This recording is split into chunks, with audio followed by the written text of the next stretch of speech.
I'm Hallie, and we are starting tonight with breaking news as we're coming on the air. You know that 5 o'clock Eastern National Hurricane Center update? It has just come in about 90 seconds ago. And yes, Francine is a Category 2 storm, a Category 2 hurricane. It's expected to make landfall possibly as soon as this hour, maybe next hour in southern Louisiana. Our teams are there. I want to show you the water rising already down in New Orleans. Look at this here, a city that may take a direct hit soon, with people there getting ready for Francine to bring potentially a life-threatening storm surge. Look at the risk of flash flooding. You see this, Caesars, the Superdome there, the potential for hurricane-force winds, maybe even tornadoes, with watches now in parts of Louisiana and Mississippi. Let me show you a live look at the clouds rolling in, the rain coming down there. Tonight, more than 2,300 Louisiana National Guardsmen are standing by, ready to support any affected areas. And I want to show you the map. We're expecting landfall to happen somewhere between Avery Island and the city of Houma. But flood watches, you see the Louisiana coast here, are in effect for some 9 million people in all the areas in yellow you see here, including Mississippi and southern Alabama, along with a little bit into the western panhandle of Florida. Folks there, they are getting ready. They are bracing for what's to come, getting together food, getting together water, laying in place sandbags to hopefully prevent their homes from flooding, as the president is authorizing FEMA to coordinate disaster relief efforts in the state of emergency in Louisiana as well. Let's get to our team who's covering all of it, and we have them all out in the field. We've got Jesse Kirsch in place. We have Bill Cairns ready with the forecast as well. Jesse, let me start with you, and we'll get to Kathy Park in just a second, too. You're in New Orleans. Flights are canceled there. Talk us through it with the curfews in place and schools shut down. What are you seeing, and what do you expect in the next hour? Yeah, so Hallie, the winds have just started to pick up again a good amount.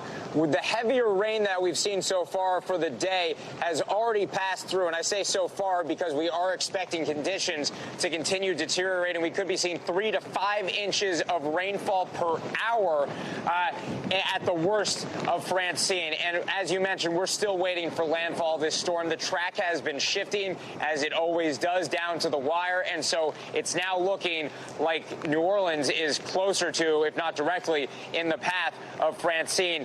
What our team has reminded me of repeatedly is that on the right side of a hurricane, which is where New Orleans has been leading up to this moment, the expectation is that this would be the right side of the hurricane, and that is the side that usually gets the most devastating wind and rainfall, so we'll be keeping an eye out for impact. You can see a car just went by me. I see another one way off in the distance.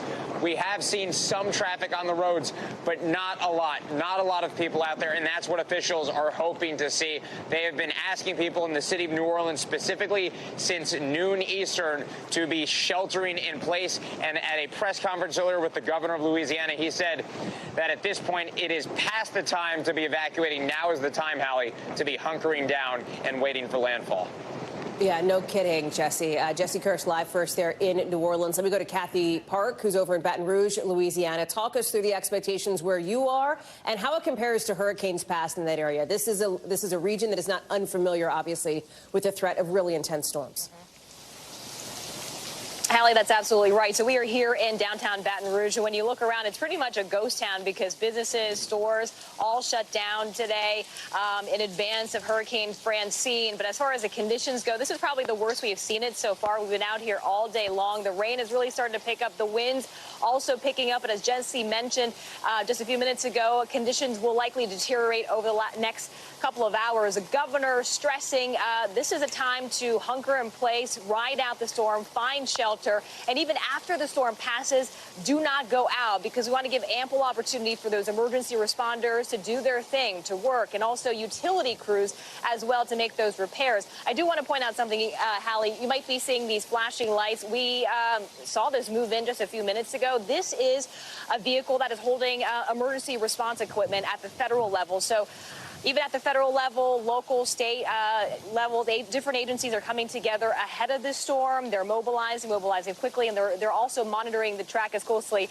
as we are. But here in Baton Rouge, we heard from the mayor earlier this morning. She has said that ahead of the storm, they prepared for days, cleaning out the drains. They pulled out 30 tons of debris, so a whole lot of debris, and she felt confident going into Francine that any rain that we get here in Baton Rouge, the drain system, the infrastructure here in Baton Rouge would handle it. And having conversations with folks yesterday, Hallie, 2016, that is a year that a lot of folks will never forget, because in this area, in August of 2016, there was a system that stalled. Some parts of Baton Rouge got 20 inches of rain. So a lot of folks scarred from that incident. They know what they had to deal with then. They don't want a repeat of that again this time around. So they know that it is imperative to prepare early. And that's what they did earlier this week ahead of Francine. Kathy Park, thank you very much. Bill Cairns, let me get to you. You've had a sec to digest that latest National Hurricane Center update as this hurricane has now strengthened to a Cat 2. Talk to us about what that means for its track and its impact. It means more significant wind damage to trees and maybe some minor damage to like shingles and roofs. So increasing by 10 miles per hour can do that. And a lot of little things have been happening that may have a big impacts over the next 12 hours. First off, notice the wobble here. It made a big wobble to the east, and now the Hurricane Center said it's kind of resumed more of a motion more towards the north here. But it doesn't really matter. It's not a huge storm, but the eye of this thing is enormous. I'll explain that in a second. So there's the new update. It's growing fast, too. This storm is going to be in and out of here in a hurry, moving at 17 miles per hour. Winds are up to about 100 right now. Let's focus in on that eye, because this is where that 100-mile-per-hour wind gust is possible, and this is where we will see the most significant damage. You do not want to go through this, especially when it looks the way it does right now. And Dulek is in the middle of that right now. Morgan City's in the middle of that. Homa is. The eye from east to west is 90 miles across. That is huge.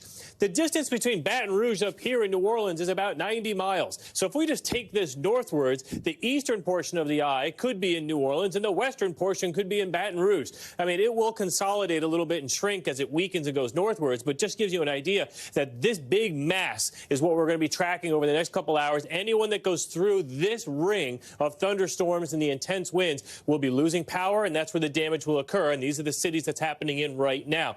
As far as the max wind gusts go, we've had a report over 100 miles per hour on oil rigs off the coast. We've had numerous reports along the coastal areas around 60 to 70. Patterson's now at 53. Once you get above 50, that's when we're going to start getting power outages. Notice Baton Rouge and Louisiana, New Orleans, right around 33 and 26. You have to wait to this main band. This is really the main show. And as soon as this weakens and dies off, that's when the storm will quickly die off. That's what we'll be tracking. So that main band, as it heads northwards, still will have the chance to produce 60 to 70 mile per hour wind gusts in Baton Rouge and New Orleans, and possibly, as we mentioned, anywhere from 80 to 100 where it's making landfall down on the coast. So, Hallie, a lot of those big shifts, the tiniest little wiggles. I mean, if New Orleans doesn't go through that heavy rain band I just showed you, then they won't have a lot of damage and a lot of power outages. But if they do go through it, I mean, it's like 10 times worse. It's going to be a very close call as we track that this evening. And I do expect that landfall to happen during our show in the next 2 hours. Okay, so you think within the next 2 hours we're going to see this storm hit land, essentially? Yes. Thanks for watching. Stay updated about breaking news and top stories on the NBC News app or follow us on social media.